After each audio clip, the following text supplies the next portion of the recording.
All right, now we're joined with Kimberlyn King-Hinds, who just filed officially her candidacy as the Republican candidate for U.S. delegate. Kim, thanks again for your time. Tell us how this morning went and just your reflection as you've officially entered the race now.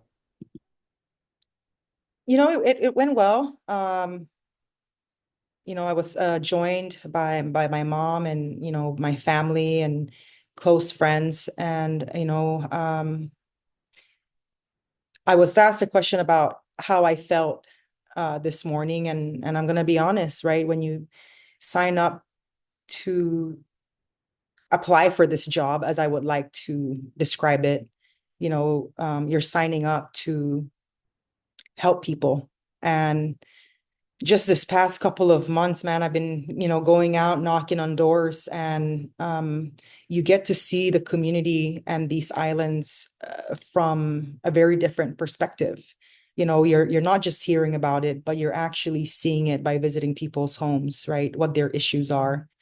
And it's not lost on me how daunting of a task it is to level up and put yourself out there and commit to wanting to provide people with the relief that they're seeking, with the goal of wanting to be a part of improving everybody's quality of life. And so I'm excited. I'm ready for the job. I wouldn't have signed up for this if I did not think I have the capacity to be able to deliver. But with that being said, a lot of our challenges, have remained the same since the first U.S. representatives, right, from the CNMI to now. So if you start looking at people's platforms, you're going to start seeing the same things, right? The issue with labor, the issue with Medicaid, the issue with transportation, cabotage exemptions, those types of things. And if it were easy, I think Kilili would have already done it, right? Because Kilili, committed his life to the detriment of his health, some would say, to be able to, advance our causes in DC. But now there's an opportunity for new blood, new energy, to be able to step up to the plate and to be able to work towards those same goals. I guess at this point, right, elections are about choices, right? The people get to decide. And from my perspective, we can't continue doing the same things and expect different results in terms of how we view certain policy issues, right? And we have to be united in terms of focusing on a strategy to be able to advance some of these issues in DC. And so I'm excited, Tomas. I'm ready. I'm ready to I'm ready to do the work, but obviously we have the hurdle of getting and winning the confidence of the people. You announced 5 or 6 months ago. What has anything changed since then? I know you've been out campaigning. Yeah, what has changed maybe since your announcement in front of 365 months ago, 6 months ago to now? It's one thing thinking, right, that like you want to do this.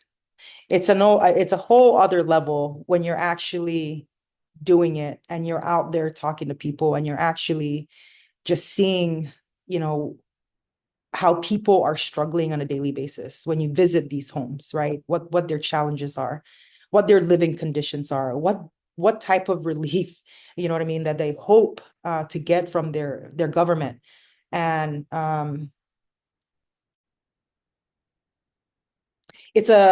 thought that, this day would come and I would be so excited, right? And be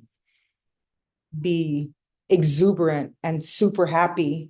But instead, I find myself being very reflective of all the things that I've heard. And, I take these issues to heart. I'm the type of person who I hear somebody's pain and,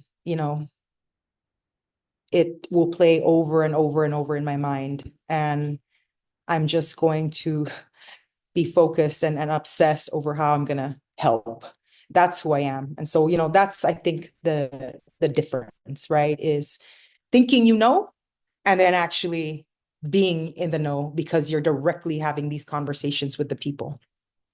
All right, just my last question. I'm sure we'll be following you all the way till the election day, but just your pitch to voters. I know right now, Independent John Gonzalez and yourself are the two who filed. We're expecting two more by the August 7th deadline, but why should voters vote for you?